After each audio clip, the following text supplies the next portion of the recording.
Supposedly, a lot of women go to hell because they are unthankful towards their husbands. Really? Are you sure? Okay, let's listen to that.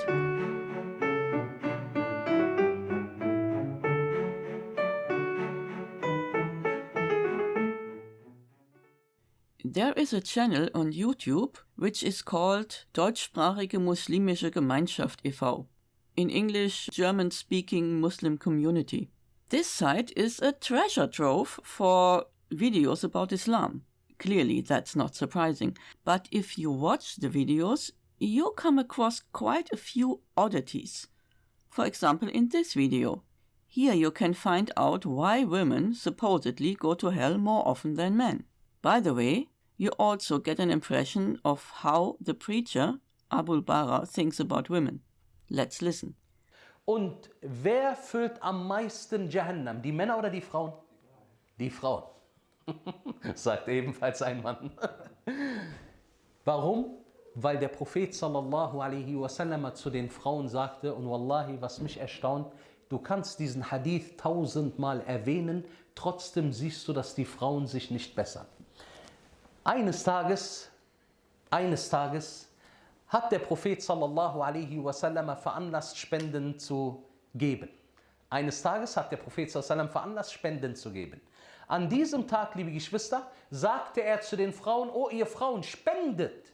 Spendet so viel ihr könnt, denn ihr seid diejenigen, die die meisten Höllenbewohner seid.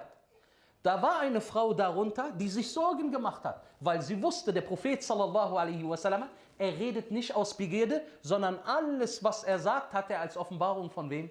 Von Allah azza wa jal bekommen. Deswegen sagte er, spendet, o ihr Frauen, ansonsten wird es euch schlecht ergehen. Aha, women go to hell disproportionately often, that's why they should give donations. Could it be that, according to Islamic teaching, someone can buy oneself out of hellfire by donations? It seems to be so. Martin Luther told us 500 years ago that this is not going to work. Let's hear more. Dann sagte sie, o Gesandter Allahs, warum sind wir denn die meisten Höllenbewohnerinnen? Er sagte zu ihr, höre zu, er sagte, ihr seid undankbar gegenüber euren Ehemännern. Allahu Akbar. Ihr seid undankbar gegenüber euren Ehemännern. Das heißt, ihr beklagt euch nur über eure Ehemänner. Aha. The majority of women go to hell because they are ungrateful to their husbands. Okay, there are certainly many women who are ungrateful, even though they have reason to be grateful for this or that. But that does of course apply to men as well. Does anyone really believe that men are better at being thankful than women? Is there actually a demand somewhere in Islam that men should also be grateful to their wives for everything women do for their husbands and families? I haven't seen it yet. But if you find something, please write it in the comment. Now, this preacher tells a heartbreaking story about an ungrateful woman. Und du siehst das. Ein armer Mann im Winter, seine Frau hat Lust auf ein Bum-Bum-Eis. Dieser Ärmste im Winter geht er raus, sein Parkplatz, für den er eine Viertelstunde gebraucht hat, um ihn zu finden. Er verlässt diesen Parkplatz, dann fährt er und rutscht 30 Mal, bis er irgendwann an die Tankstelle ankommt. Dann kauft er dort ein Eis und kommt zu ihr zurück und sagt, bitte schön, Schatz, hier ist dein Eis. Das Rote? Ich wollte das Gelbe. Es gibt ja Bum-Bum-Eis gelb und Bum-Bum-Eis rot. Sie wollte das nicht, sie wollte ein anderes. Anstatt zu sagen, Barakallahu fi, hat sie ihn nochmal losgeschickt. Telling some story about someone does not prove anything. Are there women like this one in this story? Definitely, but they are likely to be exceptions. And this kind of man exists as well. But he is just pretending that this description of a woman is the standard for women in general.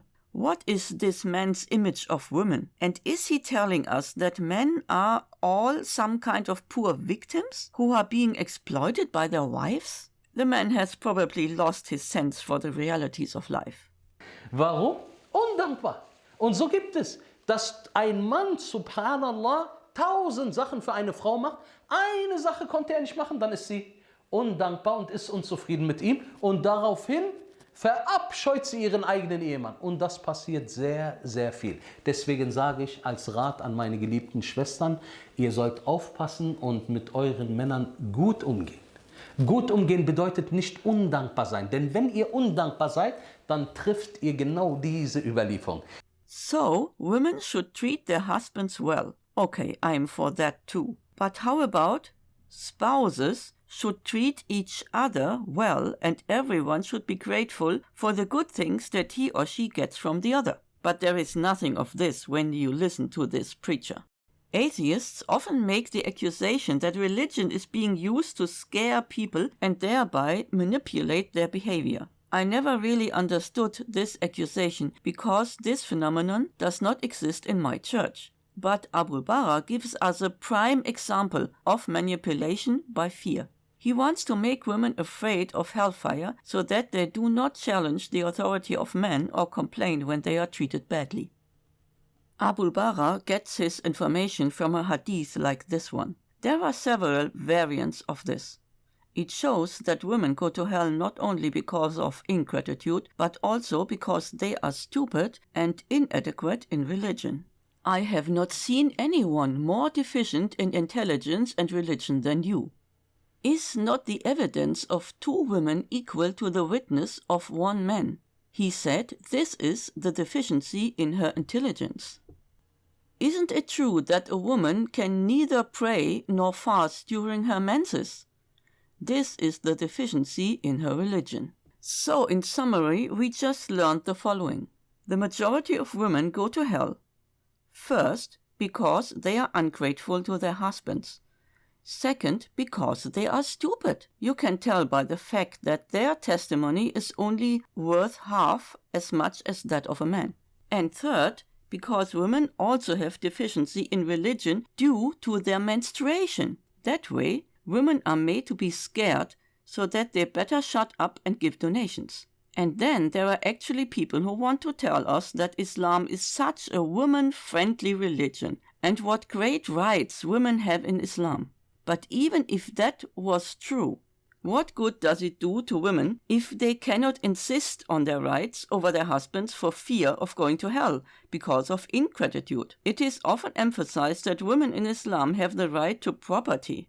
Great, so they can give a lot of donations to protect themselves from hellfire. But in the end, all of this may not be of any use because you cannot do anything about stupidity or about menstruation. The only thing that might help is give even more donations. I can only give this advice to women.